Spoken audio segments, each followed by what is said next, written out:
चलिए यार next question solve करते हैं यार। ये है क्लास 10 मैथ चैप्टर 9 एक्सरसाइज 9.1 का क्वेश्चन नंबर 11 यार। एक बार क्वेश्चन को ध्यान से देखो यार, क्या गिवन है। एक कैनाल गिवन है यार, उसके दो किनारों के ऊपर दो पॉइंट लिए हुए हैं। देखो यहाँ पर E और B दो पॉइंट हैं उस कैनाल के दोनों किनारों के ऊपर। तो ये किनारा है और ये किनारा है, ये उनके ऊपर पॉइंट है। तो B जो पॉइंट है किनारे के ऊपर, इसके ऊपर एक टावर है यार AB, ठीक है। जो दूसरा किनारा है जिस पे पॉइंट है E, इससे इस टावर के टॉप का एंगल ऑफ एलिवेशन दिया हुआ है 60 डिग्री यार, ठीक है। अब ये कहता है कि इस पॉइंट से लेफ्ट में 20 मीटर की दूरी पर एक और पॉइंट है, उससे इस टावर के टॉप का एंगल ऑफ एलिवेशन जो दिया हुआ है वो दिया हुआ है 30 डिग्री।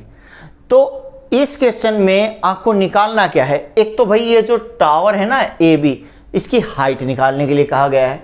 दूसरा ये जो कैनाल है ना B से E तक की जो विड्थ है ये आपको निकालनी है।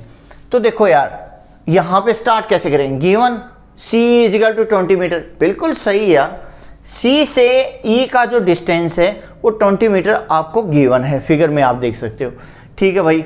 Angle AEB equal to 60 degree, यार ये भी सही है क्योंकि AEB E पॉइंट से जो टावर का टॉप है उसका एंगल ऑफ एलिवेशन 60 डिग्री दिया हुआ है। और क्या है ACB equal to 30 degree, ACB 30 degree, यार ये भी बिल्कुल सही है क्योंकि C पॉइंट से टावर के टॉप का जो एंगल ऑफ एलिवेशन है वो 30 डिग्री दिया हुआ है। अब यहाँ पे हाइट निकालनी थी किसके, टावर की, मतलब AB मुझे निकालना था।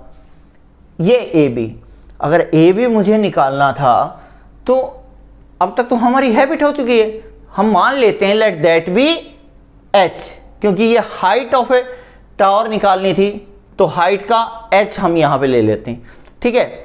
जो दूसरा पार्ट है इसमें जो निकालना था वो विड्थ ऑफ ए कैनाल निकालनी थी। मतलब विड्थ कहाँ से कहाँ तक है यार, B से E पॉइंट तक ही विड्थ है क्योंकि ये किनारों के ऊपर पॉइंट है। तो B मेरी विड्थ ऑफ ए कैनाल हो गई। तो यार ये भी निकालनी है तो इसको भी एक और वेरिएबल नाम देना पड़ेगा, लेट दैट बी X। देखो यार ये मान लिया यार B इजिकल टू X, ठीक है। अब यहाँ पे अगर आप देखोगे तो इस क्वेश्चन के अंदर मेरी जो फिगर बनती है उसमें कितनी राइट एंगल ट्रायंगल है, सबसे पहले मैं यही देखूंगा। तो इसमें देखते हैं तो दो राइट एंगल ट्रायंगल निकल के सामने आती हैं। पहली राइट एंगल ट्रायंगल है ABE, भाई यहाँ पे बना ली ABE। दूसरी कौन सी है ABC, ठीक है। अब ये दो राइट एंगल ट्रायंगल हैं, ये यहाँ पे ABC। अब इसमें ध्यान से देखो यार, यहाँ पे अगर ये विड्थ आपने X मान ली और ये 20 है, ठीक है, तो ये B से C तक का जो डिस्टेंस हुआ ये कितना बन गया 20 प्लस X। देखो BC equal to 20 plus X लिखा हुआ है, CE प्लस BE, C से E प्लस B से E, इन दोनों का सम है आपका BC डिस्टेंस। अब ये लिख दिया यार, ठीक है। अब यहाँ पे अगर मैं इस ट्रायंगल को देखूं और इस ट्रायंगल को देखता हूं तो इस ट्रायंगल में कितने पॉइंट हैं यार, A B और E, 3 पॉइंट हैं। अब इसमें कितने हैं यार, A B C और E, इसमें 4 पॉइंट है। तो हमें तो पता है यार कि हमें सबसे पहले वो राइट एंगल ट्रायंगल सोल्व करनी है जिसमें सबसे कम पॉइंट हो, ठीक है ना। अब कर सकते हो आप ये भी, लेकिन सॉल्व पहले कौन सी करेंगे, जिसमें कम पॉइंट होंगे, तो उससे आपका क्वेश्चन कॉम्प्लेक्स नहीं बनेगा, ठीक है यार। पता चल गया ये सॉल्व करनी है। तो आप देखेंगे कि इस ट्रायंगल ABE के अंदर आपके दिमाग में कौन सी ट्रिग्नोमेट्रिक रेशियो आती है, भाई ये तो परपेंडिकुलर हो गया, ये मेरा बेस हो गया। इस इन्फो के साथ एक ही ट्रिग्नोमेट्रिक रेशियो दिमाग में आती है, वो आती है टेंजेंट। और एंगल कितना है 60, तो टेंजेंट 60 डिग्री हो गया, परपेंडिकुलर बाय बेस मतलब AB बाई BE। अब यार एक चीज देखो, टेंजेंट 60 डिग्री कितना होता है, टेबल को जरा ध्यान से देखो यार। टेंजेंट ये हो गया भाई 60 डिग्री, यहाँ पे √3 हो गया यार, टेंजेंट 60 के प्लेस पे √3 लिखा, equal to AB H BE X, ठीक है, ये पुट कर दिया यार। अब आप इस टाइप के स्ट्रक्चर के कम अक्रॉस आते हो तो आप करते क्या हैं, क्रॉस मल्टीप्लिकेशन। भाई हमने भी वही किया है। सबसे पहले इसको फ्रैक्शन में बनाओ, क्योंकि ये वाला जो पार्ट है ये फ्रैक्शन में है। तो √3/1 किया, ये h/x क्रॉस मल्टीप्लाई किया, h into 1 h, √3 into x √3x, h equal to √3x मेरी पहली इक्वेशन आ जाती है। अब दूसरी ट्राइंगल को ध्यान से देखो यार। अब देखो ये तो मेरा डिस्टेंस जो था x था, ये 20, तो ये 20 + x, तो बेस वाली जो इंफॉर्मेशन है वो है 20 + x, ठीक है। परपेंडिकुलर मेरा h, तो इस इंफॉर्मेशन के साथ आपके दिमाग में कौन सी ट्रिग्नोमेट्रिक रेशियो आई, 10। तो टेंजेंट ऑफ 30 डिग्री आया परपेंडिकुलर बाई बेस, ये मेरा बन गया यार परपेंडिकुलर, ठीक है। और ये मेरा हो गया बेस, ठीक है। अब perpendicular by base AB by BC। अच्छा जी, टेंजेंट 30 डिग्री होता क्या है, टेंजेंट ये हो गया यार, ये 30 डिग्री हो गया, ये तो 1/√3 हो गया, पुट कर दिया यार। AB क्या है h यार, ये पुट कर दिया। BC तो ये यार 20 + x है, यहाँ पे पुट कर दिया।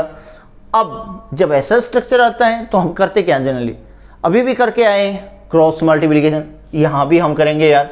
तो ये जो क्रॉस मल्टीप्लिकेशन है ना, इसमें आप देखेंगे कि √3 इंटू h क्या होगा, √3h।